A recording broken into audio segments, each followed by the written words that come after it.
दोस्तों 80 साल पहले दूसरा विश्व युद्ध खत्म हुआ था, लेकिन अब फिर से विश्व युद्ध की आशंका ने लोगों के मन में डर पैदा कर दिया है। लोग डर रहे हैं, चमक रहे हैं। एक हालिया सर्वे के मुताबिक पश्चिमी देशों में 55% लोग मानते हैं कि अगले कुछ सालों में तीसरा विश्व युद्ध हो सकता है। और इस डर की सबसे बड़ी वजह है रूस और अमेरिका के बीच बढ़ता तनाव और परमाणु हथियारों का खतरा।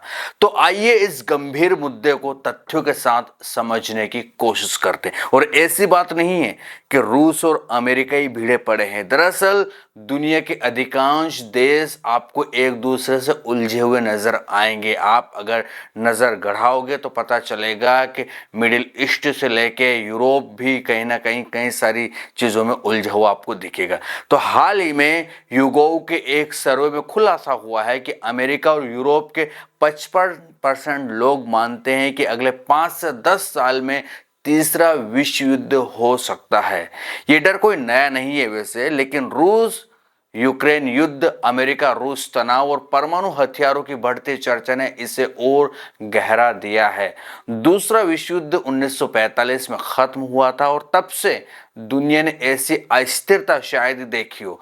लेकिन अब रूस और अमेरिका जैसे परमाणु शक्ति संपन्न देशों के बीच बढ़ते तलकी ने लोगों को डरा दिया है।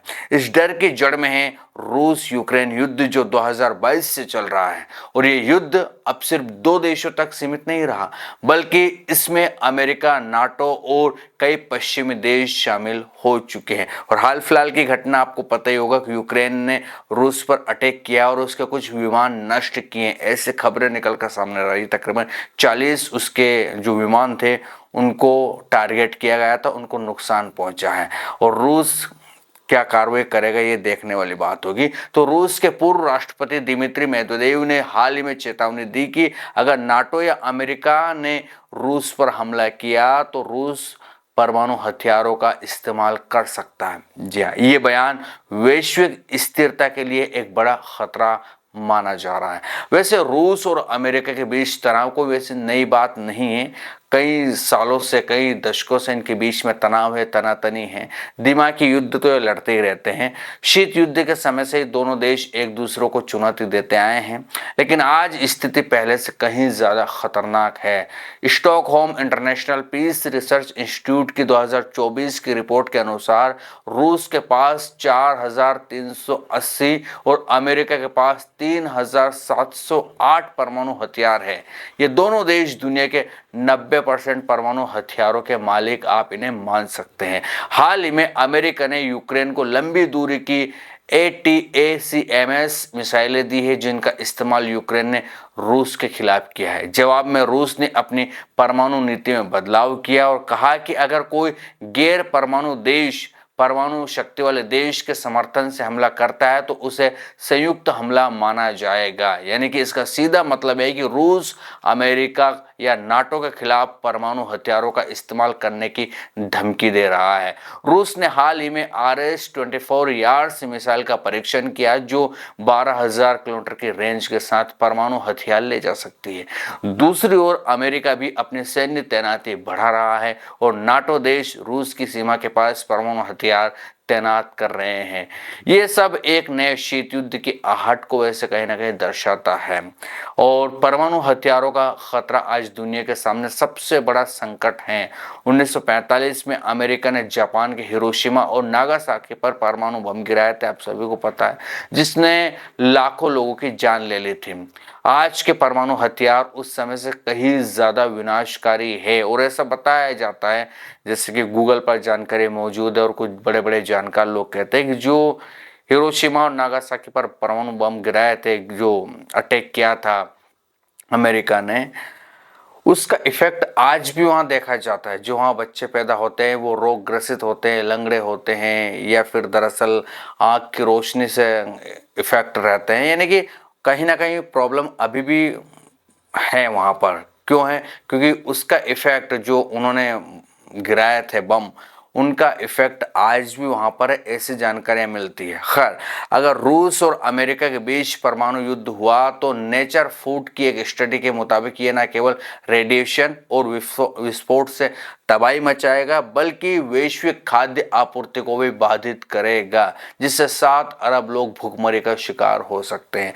रूस की RS-28 सरमत मिसाइल, जिसे पश्चिम में शैतान 2 कहा जाता है, ये इतनी ताकतवर है कि ये एक बार में अमेरिका के 3 राज्यों को नष्ट कर सकती है। और दूसरी ओर अमेरिका की मिनटमैन 3 मिसाइलें भी कम खतरनाक नहीं है। अगर ये हथियार इस्तेमाल हुए तो इसका असर न केवल युद्धरत देशों पर बल्कि पूरी दुनिया पर पड़ेगा। जी हाँ, ये युद्ध सिर्फ रूस और अमेरिका तक सीमित नहीं है। चीन भी अपनी परमाणु ताकत को तेजी से बढ़ा रहा है। अमेरिका रक्षा खुफिया एजेंसी की 2025 की रिपोर्ट के मुताबिक चीन के पास 600 से ज्यादा परमाणु हथियार है और 2030 तक ये संख्या 1000 को पार कर सकती है। उत्तर कोरिया भी रूस का समर्थन कर रहा है और अपनी मिसाइलों का परीक्षण कर रहा है। मध्य पूर्व में इजराइल ईरान तनाव और गाजा युद्ध ने भी स्थिति को जटिल बना दिया है। आप सभी को पता है, अगर ये तनाव बढ़ा तो एक वैश्विक कहीं ना कहीं युद्ध का रूप ये मामला ले सकता है। भारत और पाकिस्तान जैसे परमाणु शक्ति संपन्न देशों के बीच तनाव भी चिंता का विषय है। आप सभी को पता है, अगर युद्ध की स्थिति बनी तो दक्षिण एशिया में भी भयंकर तबाही हो सकती है। तो कुछ लोग ये भी कहते हैं क्या तीसरा विश्व युद्ध होना तय है? तो अभी जैसे कि देश का मीडिया बताता है कि बस शुरू ही होने वाला है, तो ऐसा तो नहीं है, अभी भी समय है। विशेषज्ञों का मानना है कि कूटनीति और शांति वार्ता इस संकट का समाधान है। संयुक्त राष्ट्र और अन्य अंतर्राष्ट्रीय संगठनों को रूस, अमेरिका और अन्य देशों के बीच बातचीत को बढ़ावा देना चाहिए। हथियार नियंत्रण संधियों को फिर से शुरू करने की जरूरत है, जो अब खत्म हो चुकी हैं। तो कहीं ना कहीं युद्ध का खतरा तो है।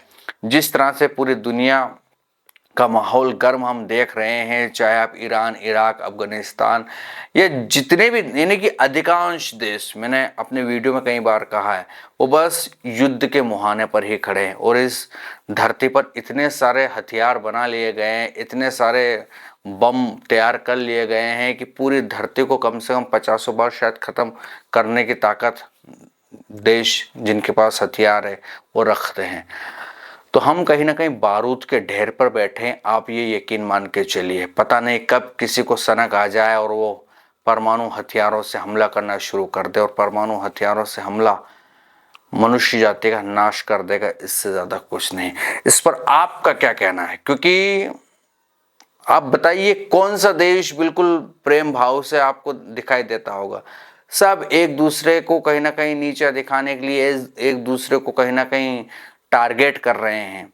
बस कुछ एक देश बचे होंगे जो अपने देश की इकोनॉमी पर ध्यान दे रहे हैं, अपने देश की GDP पर ध्यान दे रहे हैं, अपने देश में एजुकेशन पर ध्यान दे रहे हैं। जैसे आप सऊदी अरब को देख लीजिए, दुबई को देख लीजिए, ये बहुत ही कम आपको ऐसे मामले दिखेंगे कि बस ये युद्ध करने के लिए उतारो। ये दरअसल अपने देश को ग्रो करते हुए आपको दिखाई देंगे।